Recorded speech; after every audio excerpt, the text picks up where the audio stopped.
আসসালামু আলাইকুম সুপ্রিয় দর্শক, এইমাত্র পাওয়া ঝড় বৃষ্টির নিম্নচাপের ভয়ঙ্কর আপডেটে আপনাদের সকলকে জানাই আন্তরিক শুভেচ্ছা ও অভিনন্দন। বন্ধুরা, আজকে সোমবার 10 মার্চ।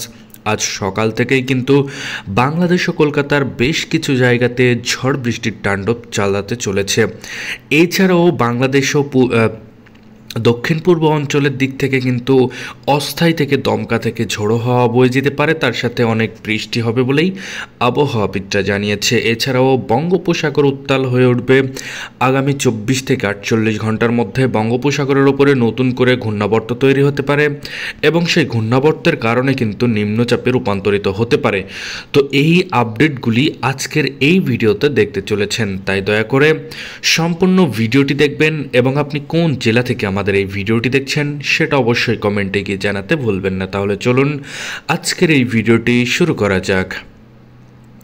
ভিডিওটি শুরু করার আগে ছোট্ট একটা রিকোয়েস্ট করব, আপনি যদি আমাদের চ্যানেলের নতুন দর্শক হয়ে থাকেন তাহলে অবশ্যই আমাদের চ্যানেলকে এক্ষুনি সাবস্ক্রাইব করে পাশে থাকা নোটিফিকেশন বেল আইকনটি বাজিয়ে রাখুন বাংলাদেশ ও কলকাতার আবহাওয়ার পূর্বাভাস সবার আগে দেখার জন্য।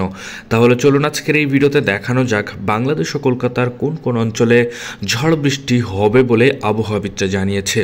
এছাড়াও কোন কোন অঞ্চলে কালোযুক্ত মেঘ জমবে এবং সেই মেঘের দানবী আকার ধারণ করবে কোন কোন অঞ্চলে, চলুন এক নজরে আমরা দেখে আসি। তো প্রথমে আমরা যদি দেখি তাহলে দেখতে পাচ্ছি মেহেরপুর, শালকুপা এবং যশোর, লোহাগড়া, ফরিদপুরের আশেপাশে দিয়ে অতিরিক্ত মাত্রায় কালোযুক্ত মেঘ জমেছে। ঝড় বৃষ্টির তাণ্ডব চলবে বলেই আবহাওয়াবিদরা বলেছে। তবে সব জায়গাতেই যে ঝড় বৃষ্টি হবে তার কোনো গ্যারান্টি নেই, তবে আকাশটা ঝাপসাযুক্ত থাকবে বলেই আবহাওয়াবিদরা জানিয়েছে। এছাড়াও আবহাওয়া ঝাপসাযুক্ত আকাশ থাকতে পারে খুলনা থেকে শুরু করে যশোর, লোহাগড়া, মাদারীপুর, সাতক্ষীরার কিছু কিছু জায়গাতে হালকা থেকে ঝাপসাযুক্ত আকাশ থাকতে পারে। ঝড় বৃষ্টির সম্ভাবনা খুবই কম বলেই আবহাওয়াবিদরা বলেছে। এছাড়াও রাজশাহী, সিংড়া, সিরাজগঞ্জ, পাবনা, নাগারপুরের আশেপাশে দিয়েও কিন্তু একই ধরনের আপডেট থাকতে চলেছে 10 মার্চ সকাল 5টা নাগাদ। এছাড়াও এবার আমরা দেখব কলকাতার দিকে, অর্থাৎ কলকাতার কোন কোন অঞ্চলে ঝড় বৃষ্টি হবে, চলুন এক নজর আমরা দেখে আসি।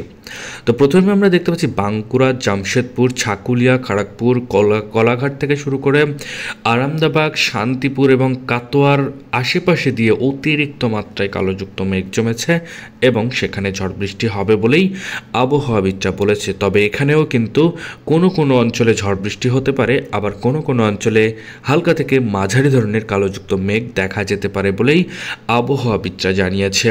এবার আমরা যাব দুপুর 10টা অর্থাৎ সকাল 10টা 11টার দিকে আমরা দেখব বাংলাদেশের কোথায় কোথায় বৃষ্টিপাত হতে চলেছে। তো প্রথমে আমরা দেখতে পাচ্ছি 11টা AM এর দিকে আমরা দেখতে পাচ্ছি পুরো বাংলাদেশের 64টা জেলায় ফাঁকা থাকবে, রোদ বের হবে, কোনো ধরনের ঝড় বৃষ্টি হবে না বলেই আবহাওয়াবিদরা বলেছে। এবং কলকাতার 24 পরগনা, ওড়িশা অঞ্চল এবং উপকূলীয় অঞ্চলের সমস্ত জায়গায় ফাঁকা থাকবে, কোনো ধরনের ঝড় বৃষ্টি হবে না বলেই আবহাওয়াবিদরা জানিয়েছে। এবার আমরা যাব দুপুর 2টার পর, অর্থাৎ দুপুর 2টার পর দেখতে পাচ্ছি বাংলাদেশের বেশ কিছু জায়গাতে এবং কলকাতারও বেশ কিছু জায়গাতে কালোযুক্ত মেঘ জমেছে, তবে ঝড় বৃষ্টি হবে না বলেই আবহাওয়াবিদরা বলেছে।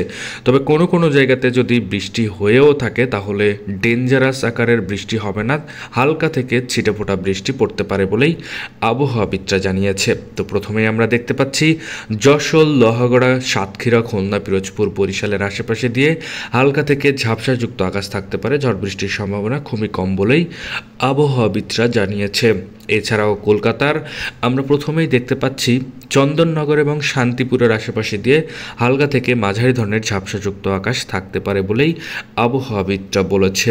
এবার আমরা যাব সন্ধে 5টা এবং 6টার দিকে বাংলাদেশের সমস্ত জায়গায় ফাঁকা থাকবে, তবে মেহেরপুর এবং রাজশাহীর কিছু কিছু জায়গা হতে পারে কালোযুক্ত মেঘের ঢাকা থাকতে পারে।